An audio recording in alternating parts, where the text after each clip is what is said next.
Hi and welcome to this Blueberry Markets video update with me, John Kibler, head currency analyst.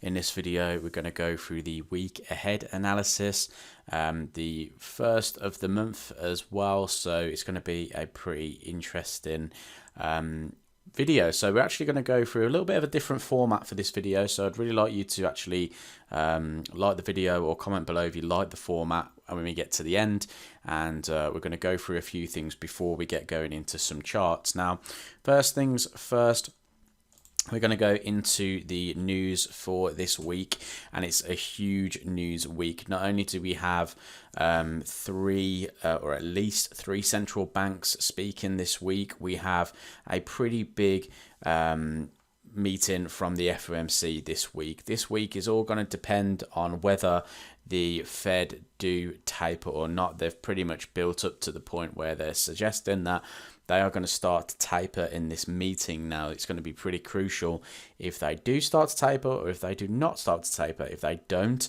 and they've outlined some risks, then they could see a fall in the market for the US dollar. The dollar is clearly quite bullish at the moment. So we'll go take a look at that in a second, but the recent sort of data has slightly supported that. We did have a fall in GDP, however, the market kind of didn't take that into consideration, and we have seen the dollar move higher. We also have the pound, which is pretty interesting. So Thursday for the pound is going to be a pretty big day. They have recently talked of a potential to hike rates, and although they're expected to keep rates the same, if they talk about any kind of inflation risk and they talk about any type of holding back on that potential rate, then the pound could sink a little bit further. So interesting for the pound coming up this week.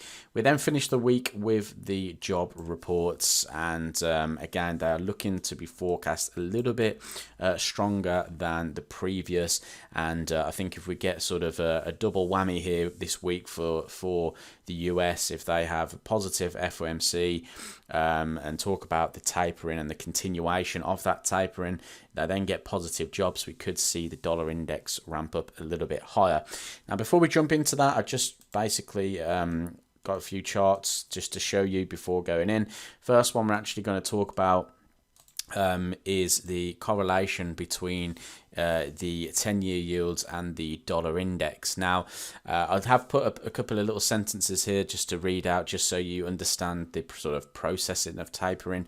But tapering is basically the end of borrowing, and so essentially what we get is eventually what we typically see after the market goes into a taper sort of mode or ends tapering, we often see it lead to interest rate hikes and things like that. Now, the last time this happened for the US, it was actually back in 2013, and it came as a little bit more of a shock to the market, as analysts or traders or investors were not expecting them to taper back in 2013, but they did.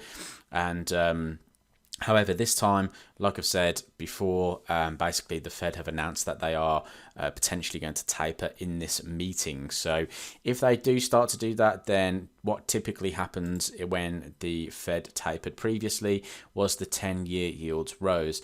Now, the 10-year yields are this green line, and you can see the markets are pretty correlated here. Okay, so when the 10-year tends to rise, the dollar index tends to rise as well. So could this be a sign that with the yields do rise, could we start to see a extension of the US dollar going into this week?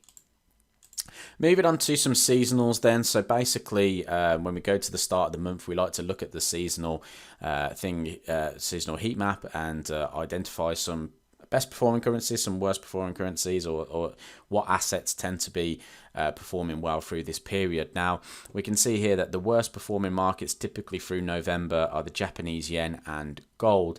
Now, that's quite interesting because gold could be one to watch, especially if we did start to see the tapering measures and we started to see the 10-year yields rise and dollar rise. that should put pressure on gold, which could see it move lower through the month of November until we kind of hit that end of November where we usually see gold start to rally again. So that can be something to take into consideration. Best performing markets usually are the New Zealand dollar and indices, and I've highlighted the Nikkei, which is the Japan 225, and typically that is a strong performing market through the month of November. So things to take into consideration there.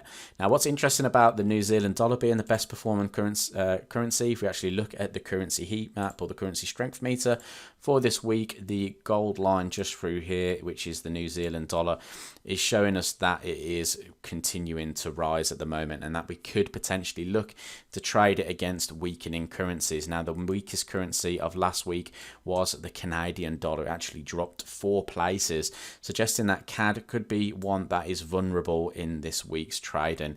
The yen remains pretty weak as well, and if November proves to be a weak month for the Japanese yen, we could see a continuation on those yen pairs.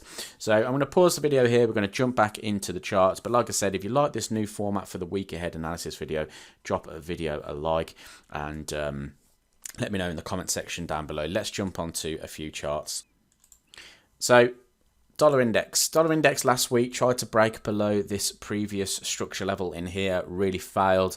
The market has now started to push back to the upside. Now the crucial level for the dollar index is going to be this 94.54 area.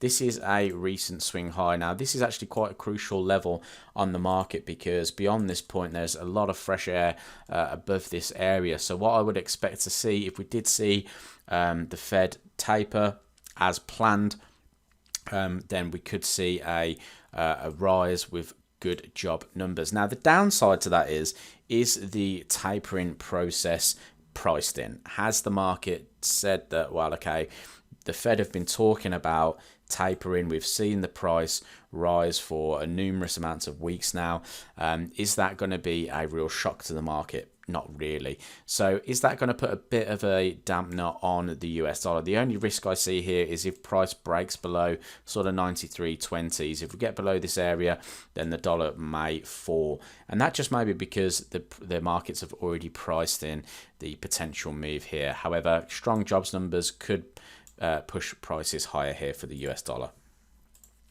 Going on to dollar yen, so monthly we know that the price of the US dollar yen typically rises. We can see here on this dollar yen monthly chart that there's a really nice strong level up at 117. So can price make it back to that point potentially? What we could look for is opportunities on breakouts. So if we actually look at the 4-hour time frame, we discussed in the previous Forex market wrap that price could trade above these prices here, and if it does, we could see a buy-in stepping in for the Japanese yen, and we could see for the dollar yen, and we could see the market continue to push to the upside. So I'd look for breaks above 114.30 in line with sort of expectations of the dollar this week. I've picked dollar CAD then as well. We also talked about this in the Forex market wrap. Basically, the Canadian dollar has lost some significant strength. If the dollar does strengthen, then we could see a pullback in this market. The market clearly made a new lower low here. However, price or these candlesticks showing us that the selling momentum isn't really there currently at the moment. Obviously, it may continue depending on what happens this week. However, if the Canadian dollar is going to weaken and the dollar gets stronger, we should see prices head back towards 125.12, where we'll either see this trend continue or price continue back to the swing highs.